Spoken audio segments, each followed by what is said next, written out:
Congratulations being elected Thank you. chair of GPC. I wanted to start talking about the industrial action. Obviously, you take over in the middle of this indicative ballot on industrial action. Can you say how you are arguing within your practice to vote in the ballot?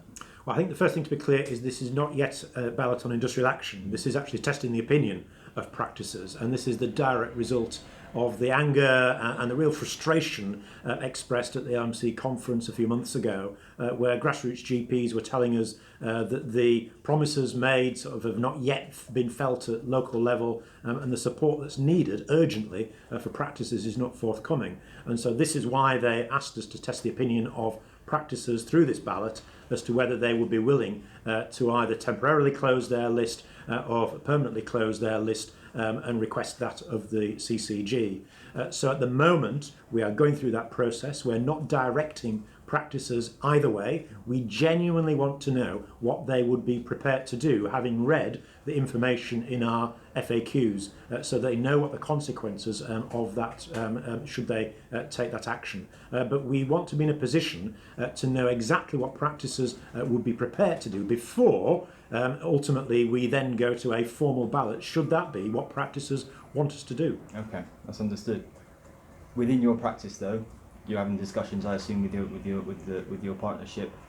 What are you arguing for your practice to vote in that ballot? Well, it's not appropriate for me at this particular point to influence the vote one way or the other, because we want it to be genuinely the views of each individual practice. So GPC is not telling practices to vote yes or vote no. We want to know what they would actually do, because we don't want to be in the same situation that we were with pensions a few years ago, where many GPs were saying they wanted to take action, they would be prepared to take action, but when the BMA actually took action, very few doctors were prepared to join us in that action. So if we're going to do something, we need to be absolutely confident that practices are behind us, and so that's why we're going through this process at the moment.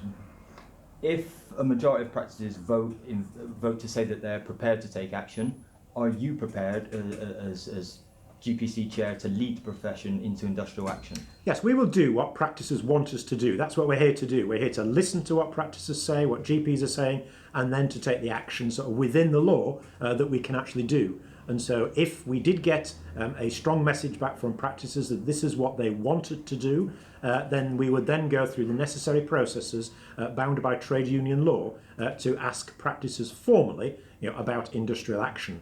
But what we need to recognise is that whatever the results of this ballot, whether practices say yes or no, the fundamental problems still remain, and the government can't ignore those. So we need to address those problems, which is the workload pressure that practices are under, the fact that practices can't recruit GPs or retain the ones that they've got because of those pressures, the historic underfunding of general practice, and the lack of support around general practices with expanded practice teams and community-based teams. We have to address those urgent problems, whatever the outcomes of this ballot process.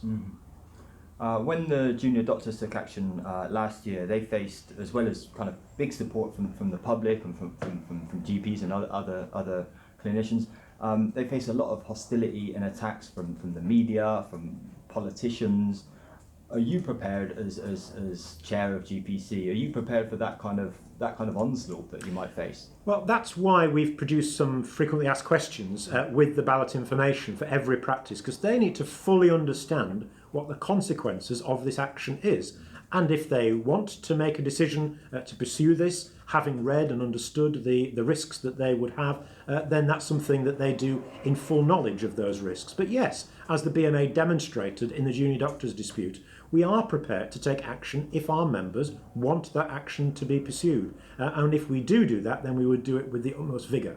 But we need to understand what the consequences would be, what the risks are, and we need to ensure that all our members understand those risks as well. How about personally? How do you feel about as a person being the kind of figurehead of that industrial action if that happens, and facing that kind of media attack on you? Well, I've been around for many years now, and I've developed a degree of resilience as a result of that. And we've been through some pretty tough times. And yes, I was one of those doctors who was prepared to stand up on the day of the pensions dispute and advocate for the position that the BMA was in and that was being called upon to advocate by GPs and other doctors in the profession. And so if it comes to it, then yes, I will be there speaking up for GPs, defending GPs and their right to take action if that's what practices want us to do. But we're a long way from that yet.